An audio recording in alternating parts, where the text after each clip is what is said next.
In the quiet suburb of Maplewood Heights, life moved at a slow, predictable pace. The streets were lined with neat rows of houses, each one boasting manicured lawns and flower beds that seemed to compete for attention. It was the kind of place where people waved hello as they passed by in their cars, where kids played basketball in driveways, and where gossip traveled faster than the mailman. Everything about this neighborhood screamed order and harmony until you scratched beneath the surface. At first glance, the father-daughter duo living in the corner house fit right into the picture. The dad was a hard-working man who juggled 2 jobs to make ends meet, while his teenage daughter, a bright-eyed girl with a knack for solving puzzles, spent most of her time studying or helping around the house. To the neighbors, she was just another high schooler trying to balance homework and hobbies. But what no one knew, not even the closest friends, was that this seemingly ordinary teenager had a secret life far beyond anything anyone could imagine.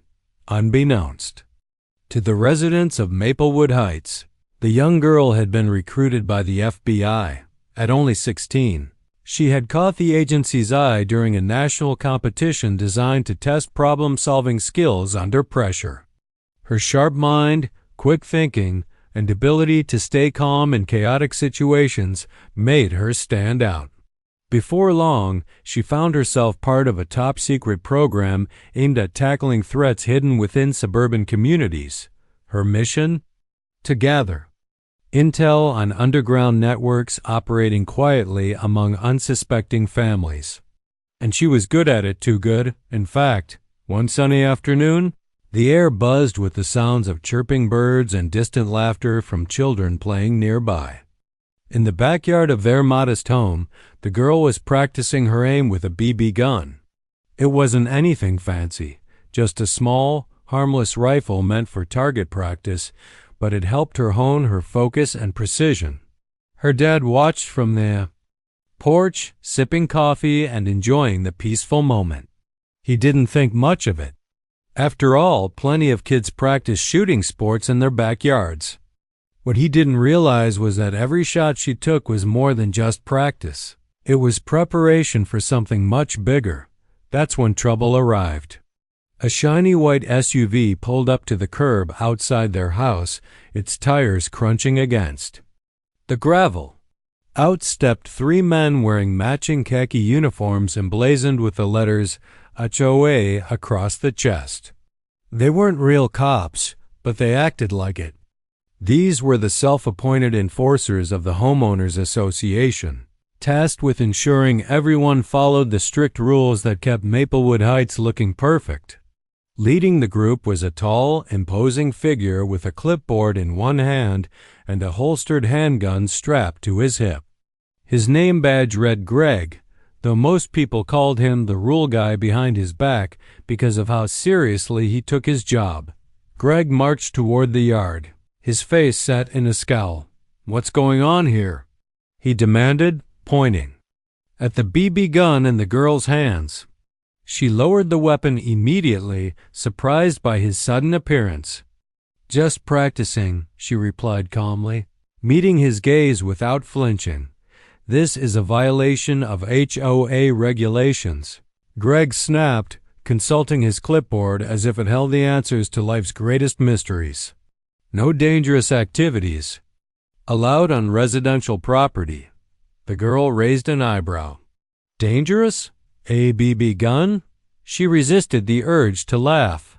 This wasn't exactly the kind of threat the FBI trained her to handle. Still, she decided to play along, sensing that arguing wouldn't do any good. "I'm sorry," she said politely. "I didn't know it was such a big deal." But Greg wasn't satisfied. Maybe it was the heat getting to him, or maybe it was the power trip that came with wearing a uniform, but whatever the reason, he reached for the gun on his hip. Without warning, he pulled it out and pointed it straight at her. Time seemed to freeze. The girl's heart skipped a beat, not because she was scared, for someone with her training. Fear was a luxury she couldn't afford, but because she recognized the gravity of the situation. If things went south, this could spiral out of control quickly. From the porch, her dad nearly spilled his coffee. "Hey!" he shouted, jumping to his feet. "What are you doing? Put that thing away."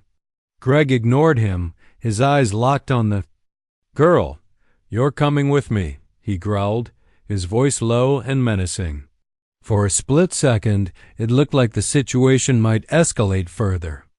Then, almost casually, the girl slipped her hand into her pocket.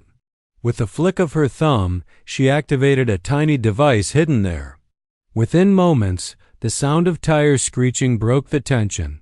A sleek black SUV roared to a stop in front of the house, and two men in dark suits jumped out. One flashed a badge, identifying himself as an FBI agent. "Stand down," he ordered, his tone leaving no room for argument. Greg froze, his mouth hanging open as realization dawned on him. This wasn't some random teenager breaking HOA rules. This was an FBI operative, and he had just drawn a weapon on her dot as the agents moved in to take control of the situation. The girl exchanged a glance with her dad. There was so much left unsaid between them, but one thing was clear: their lives were about to change forever. The moment the FBI agent stepped in, the atmosphere shifted dramatically. Greg, still holding his gun but now looking utterly confused, glanced between the girl and the men in suits. His face turned pale as he realized the enormity of his mistake. The agents didn't waste any time. They quickly disarmed him, ensuring the situation was under control. One of them spoke firmly, telling Greg to stay put while they assessed what had happened. He obeyed, though his hands trembled as he lowered the weapon. On the porch, the dad stood frozen, his coffee mug dangling loosely from his fingers. His mind raced with questions. What was going on? Why were federal agents storming into their backyard? And why did they seem to know his daughter? He looked at her, searching for answers, but she avoided his gaze. Instead, she focused on the agents, speaking in a calm, professional tone that sounded nothing like the voice of the teenager who used to beg for extra dessert after dinner. As the agents escorted Greg away handcuffed and visibly shaken. Dad finally found his voice. What is happening?" he stammered, his eyes darting between his daughter and the retreating SUV carrying Greg. She hesitated, biting her lip. For years she had managed to keep her double life hidden, knowing how dangerous it would be if anyone found out. But now, with the truth exposed in such a public way, there was no turning back. "I'm sorry, Dad," she said softly, her voice breaking slightly. "I wanted to tell you, but I couldn't." "Tell me what?" he asked, his voice rising. "That you're working for the FBI? That you've been doing whatever this is behind my back?" She nodded, guilt washing over her face. "It's not just some random thing, okay? It's important. They needed someone who could blend in, someone who wouldn't raise suspicion. I fit the profile." Her dad stared at her, trying to process everything. This wasn't the same kid who complained about math homework or begged to stay up late watching movies. This was someone else entirely, a trained operative capable of handling high-stakes situations. He felt a mix of pride and fear bubbling inside him. Pride because his daughter was clearly brilliant and brave, and fear because he had no idea how deep she was involved in all of this. The agents gave them a few minutes to talk privately before stepping in again.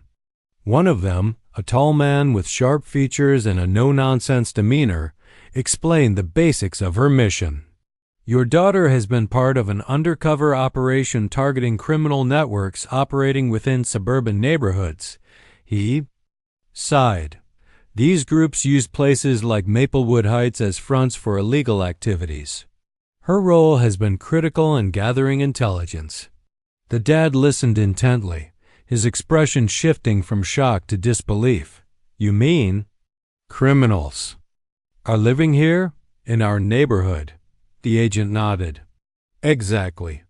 That's why discretion is key. If these individuals suspect they're being watched, they'll disappear or worse, retaliate. Hearing those words made the dad's stomach churn. He thought about all the neighbors he knew, the friendly couple next door, the elderly woman who always baked cookies, even Greg, whose overzealous behavior suddenly seemed suspicious. How many of them were hiding secrets? And how close had his daughter come to danger without him realizing it? For her part, the girl tried to reassure him. "I can take care of myself, Dad. You taught me to be strong, remember? To stand up for." "What's right? That's why I said yes when they approached me." "But you're just a kid," he protested, running a hand through his hair. "This isn't some game. People get hurt. People die." "I know that," she replied firmly. "And I wouldn't have agreed if I didn't think I could handle it. Trust me, I've been trained for every possible scenario." Her confidence was both comforting and terrifying. On one hand, it was clear she had prepared extensively for this kind of work. On the other hand, it meant she had willingly walked into a world filled with risks most adults wouldn't dare face.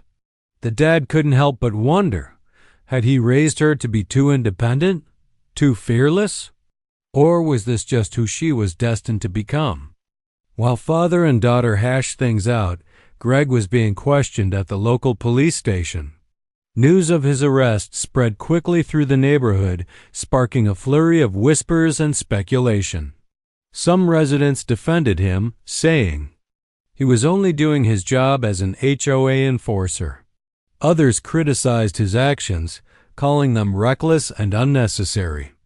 But beneath the surface, a darker conversation began to emerge. Rumors started circulating about Greg's motives. Why had he drawn his weapon so aggressively? Was he genuinely concerned about HOA rules, or was there something more sinister at play? A few nosy neighbors dug deeper, uncovering strange details about Greg's past. It turned out he had recently purchased expensive items, a luxury car, a vacation home that didn't align with his modest income. Where had the money come from? The FBI caught wind of these rumors and decided to investigate further. They already suspected that Greg might have ties to the very criminal organizations the girl was monitoring. If true, his actions earlier that day could have been an attempt to intimidate her or worse, silence her permanently. Back at home, the dad struggled to wrap his head around everything. He spent hours pacing the living room, replaying the events of the afternoon over and over in his mind. How had he missed the signs? Sure, his daughter had always been smart and resourceful, but he never imagined she'd end up working for the government. Part of him felt betrayed, like she had kept him in the dark deliberately. But another part understood why she'd done it to protect him. By evening, the house was eerily quiet. The girl sat cross-legged on the couch, scrolling through notes on her phone. Her dad joined her, sitting awkwardly beside her. "So," he began, clearing his throat, "how long has this been going on?" She sighed, setting her phone aside. "About a year. They recruited me after that competition I told you about. At first, it was just training sessions and simulations. Then they sent me on smaller missions to test my skills. Maplewood Heights was supposed to be my biggest assignment yet." "And you didn't think to tell me?" he asked, his tone tinged with hurt. "It wasn't personal, Dad," she insisted. "They made it clear that fewer people knowing about my involvement, the safer it would be for everyone, including you." He nodded slowly, though the ache in his chest lingered. "Okay, fine. But moving forward, we're in this together. No more secrets. Got it?" She smiled faintly, relief flickering in her eyes. "Got it." As the night wore on, the dad realized something important. His daughter wasn't just his little girl anymore. She was a force to be reckoned with, a hero in her own right.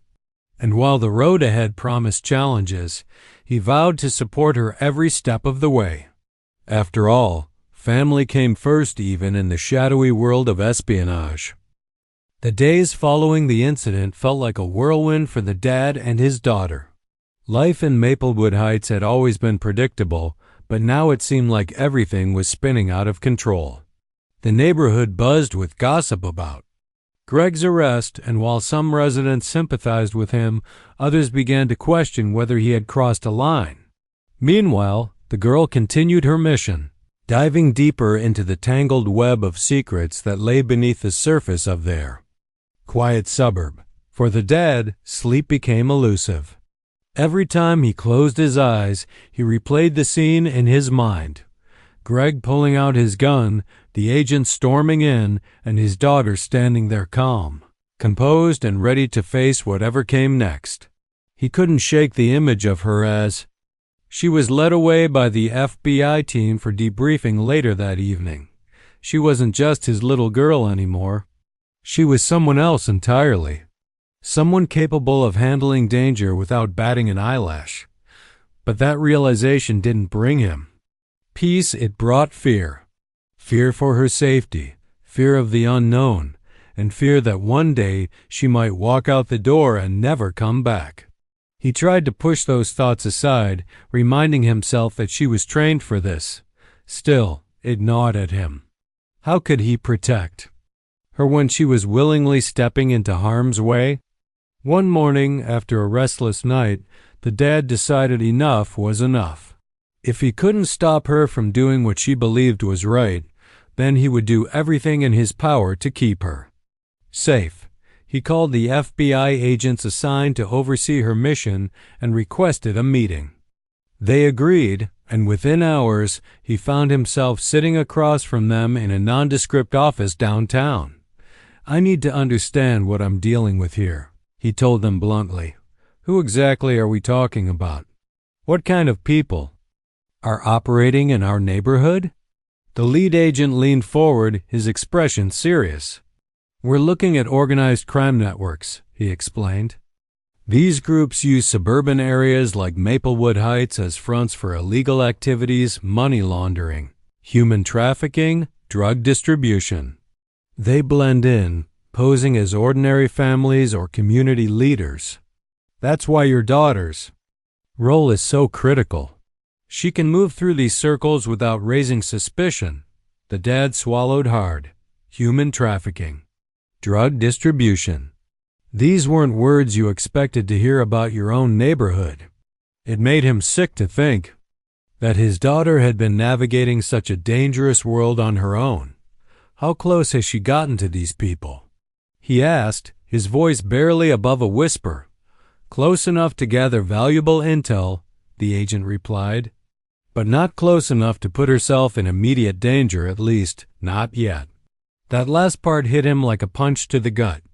Not yet.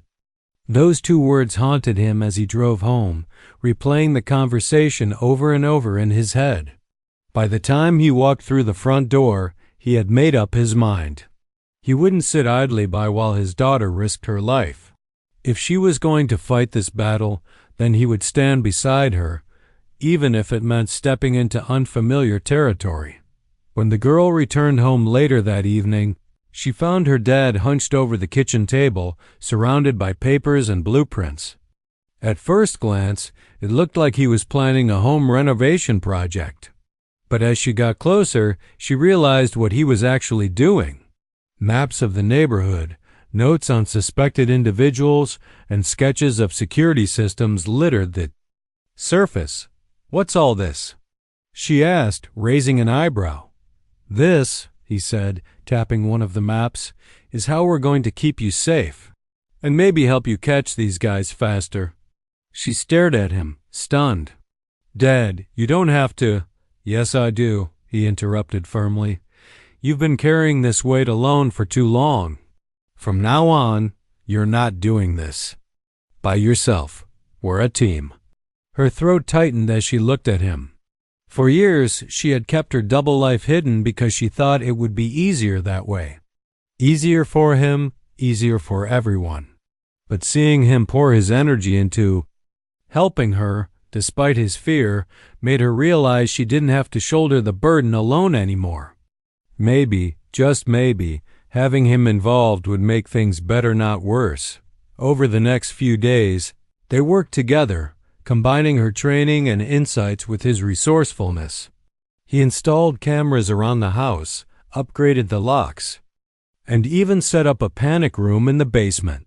She taught him basic self-defense moves and showed him how to spot suspicious behavior. Slowly but surely, they transformed their home into a fortress, a place where she could retreat if things ever went sideways. Meanwhile, the investigation into Greg intensified. The FBI discovered that his sudden wealth wasn't just coincidence. It was tied directly to the criminal network operating in Maplewood Heights. Records showed large sums of money being funneled into his accounts, likely as payment for keeping certain activities under wraps. It turned out he wasn't just an overzealous HOA enforcer. He was a pawn in a much larger game. As evidence mounted against Greg, the girl began piecing together connections between him and other key figures in the neighborhood. One name kept popping up: Mr. Carter, a wealthy businessman who lived in a sprawling mansion at the end of their street. To most residents, he was just another successful entrepreneur who threw lavish parties and donated generously to local charities.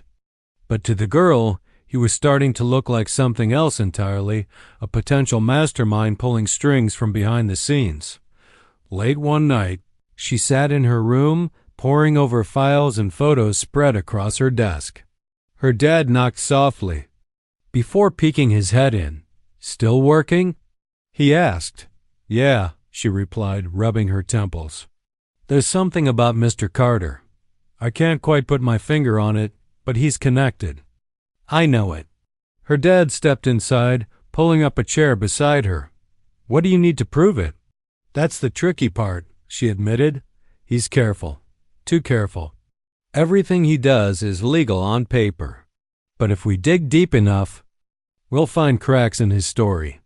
"Then let's dig," he said simply. Together they brainstormed ideas, bouncing theories off each other until dawn crept through the window. It was exhausting work, but it also brought them closer than they'd ever been. For the first time in years, they felt like a true partnership, a father and daughter united by a shared purpose. As the days passed, the girl grew more determined than ever to expose the truth. She knew the stakes were high, and she understood the risks. But she also knew she wasn't alone anymore. With her dad watching her back, she felt stronger, braver, and more prepared to face whatever came next. Little did they know, their efforts were about to pay off in ways neither of them could have anticipated. The pieces of the puzzle were falling into place, and soon the shadowy figures lurking in the corners of Maplewood Heights would be forced into the light. The pieces of the puzzle were finally starting to come together. After weeks of digging, the girl and her dad had uncovered enough information to paint a clearer picture of what was really happening in Maplewood Heights.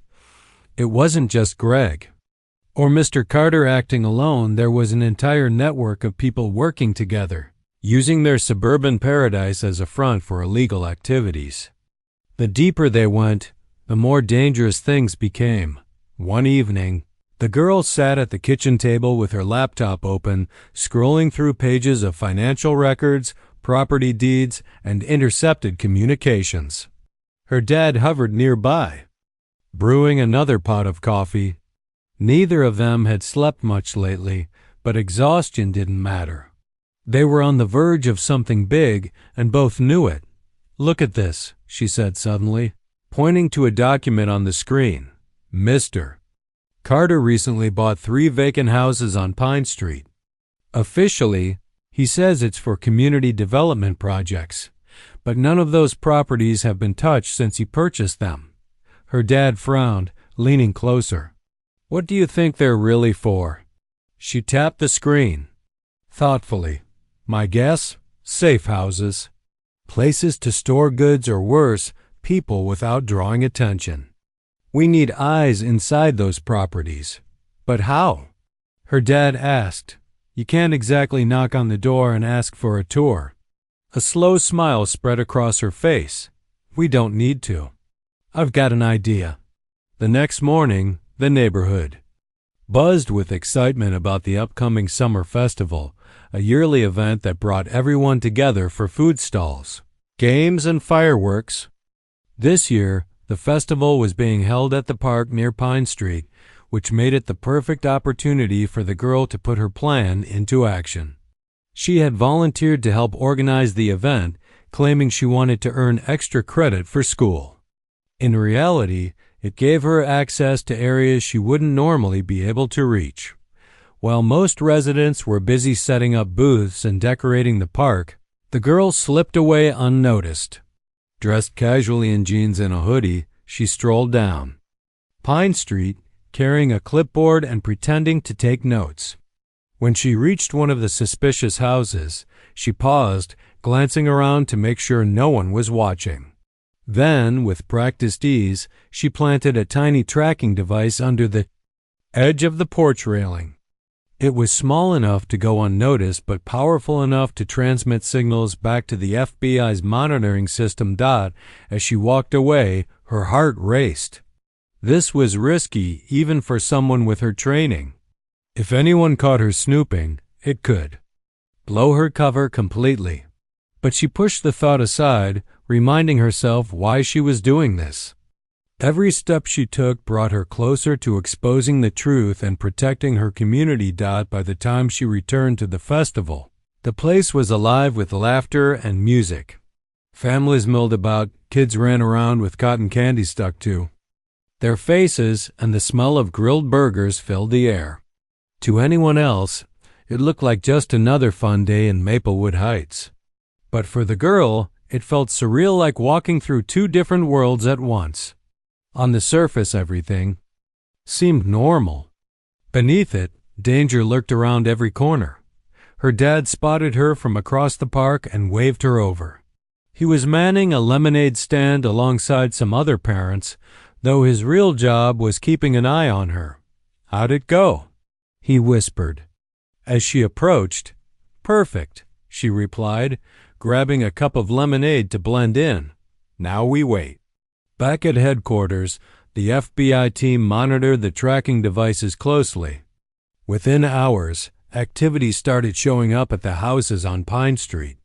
Late-night deliveries arrived, vans pulled in and out, and groups of men came and went. Each movement was logged and analyzed, building a clearer picture of the operation. But as the investigation progressed, the girl began to notice something unsettling. She wasn't the only one paying attention to these houses. One evening, while driving home from running errands, she spotted a dark sedan trailing her car. At first, she thought it might be paranoia kicking in. After all, she'd been looking over her shoulder for weeks. But when the sedan followed her through several turns and even slowed down when she did, she knew it wasn't coincidence. Her training kicked in immediately. Instead of heading straight home, she took a series of winding roads, doubling back and cutting through alleys until she lost the tail. By the time she parked in the driveway, her hands were trembling, not from fear, but from adrenaline. Whoever was following her clearly knew something was up. When she walked inside, her dad noticed the tension in her posture right away. "What happened?" he asked, concern etched on his face. "They know," she said simply. "Or at least, they suspect." He cursed under his breath. "Do you think it's connected to Greg or Mr. Carter?" "It has to be," she replied. "Which means we're running out of time. If they figure out who I am, or worse, what I've uncovered, they'll shut everything down. And they won't hesitate to hurt anyone who gets in their way." Her words sent a chill down his spine. For weeks, he tried to convince himself that she was safe, that her training and the FBI support would protect her. But now, faced with the reality of how close danger truly was, he couldn't ignore the risks anymore. Still, there was no turning back. They had come too far to stop now. Together, they devised a bold plan, one that would force the criminals' hand and expose their operation once and for all. The centerpiece of the plan? A sting operation during the final night of the summer festival, when the entire neighborhood would be gathered at the park. With so many distractions, the FBI could move in quietly, capturing key players without causing panic. The girl's role was simple yet perilous. She would act as bait. Using her position as a volunteer coordinator, she would lure Mr. Carter and his associates into a meeting at one of the houses on Pine Street. Once they were inside, the FBI would strike. It was a risky move, and both the girl and her dad knew it. If anything went wrong, if the criminals smelled a trap or decided to retaliate, they could end up paying the ultimate price. But neither of them hesitated. They had worked too hard, sacrificed too much to let the opportunity slip away. On the night of the festival, the park was packed with people. Fireworks lit up the sky, casting colorful reflections on the faces of delighted children. Music blared from speakers, and the smell of funnel cakes wafted through the air. Amid the chaos, the girl slipped away unnoticed, heading toward Pine Street. Her dad watched her go, his chest tight with worry. He wanted to follow her, to stay close in case something went wrong. But he knew better. His job was to trust her, to believe in the strength and courage she had shown time and again. So he stayed behind, helping serve popcorn and chatting with neighbors, all while counting down the minutes until the operation began. As the clock ticked closer to midnight, the girl stood outside the target house, her heart pounding. Inside, Mr. Carter and his associates were waiting. Outside, the FBI team was poised to strike. All it would take was one signal from her, and the game would be over. For the first time in weeks, she allowed herself a moment of reflection. She thought about her dad, about the sacrifices he had made to keep her safe. She thought about the neighbors who trusted her, unaware of the secrets hiding in plain sight. And she thought about the countless lives that would be saved if this mission succeeded. Taking a deep breath, she stepped forward. It was time to finish what she had started. A few weeks had passed since the pool party that turned Jake's ranch into a local legend. Life on the property had settled into a new rhythm, one that felt warmer and more connected than ever before. The initial buzz of social media posts and news coverage had died down, but the impact lingered in ways Jake hadn't anticipated. His ranch was no longer just his private sanctuary. It had become a gathering spot for neighbors, friends, and even strangers who wanted to share in the spirit of community he'd unintentionally sparked. Every weekend, people showed up unannounced, bringing coolers full of drinks, homemade dishes, and stories to tell. Some came to swim, others to sit by the fire pit under the stars. Kids ran around barefoot, chasing each other with water guns, while adults laughed over beers and shared tales of their own run-ins with HOAs or overly controlling neighbors. It was like the ranch had transformed into a hub of connection where everyone felt welcome and accepted. Jake loved it. He wasn't much of a planner, so these spontaneous gatherings suited him perfectly. He'd learned quickly that hosting didn't mean doing everything himself. Neighbors pitched in without being asked. Someone always brought extra chairs. Another person hauled out a portable speaker, and someone else volunteered to man the grill. It was as if the whole thing had taken on a life of its own, growing organically with each passing week. The deputies who'd attended the first pool party became regular visitors too. They weren't there in an official capacity anymore. They came because they enjoyed the atmosphere, the food, and the chance to unwind after long shifts. Sometimes they brought colleagues along, introducing them to Jake and the rest of the group. Other times, they rolled up their sleeves and helped clean up after the crowd left, proving that even law enforcement officers could be part of the community in meaningful ways. One Friday evening, as the sun dipped low and painted the sky in shades of orange and pink, Jake found himself sitting by the pool with Deputy Rodriguez, the taller officer who'd been among the first to visit.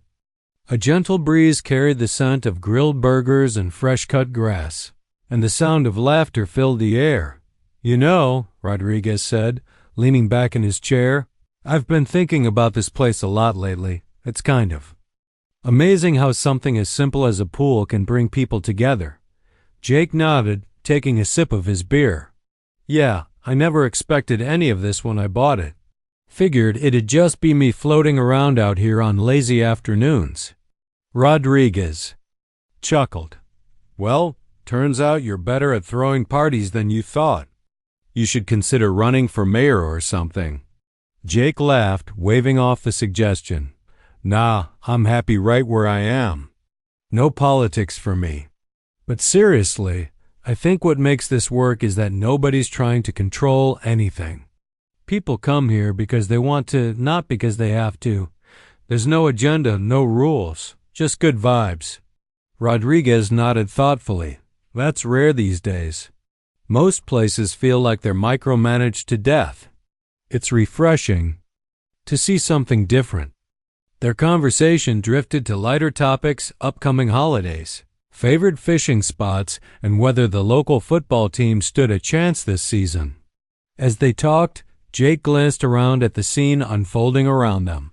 Kids splashed in. The pool, shrieking with delight as someone launched a massive cannonball. Adults lounged in lawn chairs, chatting and laughing like old friends. Even the dogs seemed to be having a blast, chasing each other through the grass with wagging tails. It struck Jake then how much had changed since Karen's initial complaint. Back then, he'd been frustrated, maybe even a little worried about what might happen. Now, looking at the joy surrounding him, he realized how small her grievances seemed in comparison. All she'd cared about were rules and control, but none of that mattered here. What mattered was connection, the shared moments, the laughter, the sense of belonging. Speaking of Karen, she hadn't been seen in weeks. Rumors circulated that she'd packed up and moved away, unable to face the constant jokes and ridicule. Whether that was true or not, Jake didn't know, and honestly, he didn't care. Her absence had created space for something far greater. A community united by kindness and fun rather than division and fear. As the night wore on, Jake decided to address the crowd. Standing up, he clinked his bottle against a nearby metal chair to get everyone's attention. Conversations quieted and faces turned toward him, curious about what he had to say. Hey, y'all, Jake began, his voice warm and genuine. Just wanted to take a minute to thank you all for making this place so special. When I put in this pool, I never imagined it would turn into, well, whatever this is. He gestured around at the smiling faces. All I wanted was a little slice of peace and quiet. Instead, I got all of you, and I couldn't be happier about it. The crowd erupted into cheers and applause, some whistling loudly enough to startle the dogs. Jake grinned, raising his bottle in a toast. Here's to good company, good memories, and plenty more nights like this one. Cheers! Cheers! Everyone echoed, raising their drinks in unison. Afterward, the party continued late into the night. Someone started a bonfire, and soon marshmallows were roasting over the flames. Stories flowed freely, from hilarious childhood antics to heartfelt reflections on the importance of community. By the time the last guest left, the ranch was quiet again, but the warmth of the evening lingered in Jake's heart. In the days and weeks that followed, Jake kept thinking about what made this place so magical. It wasn't the pool itself, though that certainly helped. It wasn't the food or the music either. What made it special was the people, their willingness to embrace each other, flaws and all, and create something beautiful together. Karen's shadow still loomed faintly in the background, a reminder of how easily negativity could creep in. But Jake knew now that it couldn't thrive unless given room to grow. And on his ranch, there was no room for bitterness or control. Only joy, laughter, and the simple pleasure of knowing you belonged. As summer faded into fall, Jake continued hosting gatherings, each one bigger and better than the last. The pool remained the centerpiece, but it was clear that its significance went beyond water and plastic walls. It represented resilience, defiance against unnecessary restrictions, and above all, the power of human connection. And every time Jake dove in, feeling the cool water rush over him, he smiled. Not because of the pool itself, but because of everything it had brought into his life.